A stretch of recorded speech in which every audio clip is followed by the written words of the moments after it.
BC টাইমে ও হসপিটালে ভর্তি, ওর কোনোভাবে হসপিটাল থেকে বের হওয়ার কোনো নিয়ম নাই।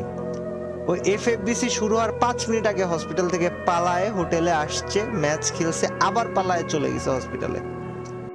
এই চিতা নামটা তোমরা আজীবন মনে রেখো। এবং বাংলাদেশের ফ্রি ফায়ারের প্রতি আমার নিজের পার্সোনাল ভাবে রিকোয়েস্ট থাকবে যে চিতা নামটা এটা যেন ফ্রি ফায়ার স্পোর্টস এর সাথে আজীবন কানেক্টেড থাকে। ফ্রি ফায়ার নিজে যেন চিতা এই নামটাকে আলাদাভাবে রিকগনাইজেশন দেয়। আর যদি ফ্রি ফায়ার না দিতে পারে, এটা ফ্রি ফায়ারের জন্য ব্যর্থতা, এটা স্পোর্টস এর জন্য ব্যর্থতা, এটা আমাদের জন্য ব্যর্থতা। ওর জন্য তোমরা দোয়া করো। মাত্র 20 বছর বয়সে ভাইটা আমাদের চলে গেছে। ওর আম্মার উপর দিয়ে কি যাচ্ছে এটা হয়তো ওর আম্মাই জানে, আর কেউ বলতে পারবে না।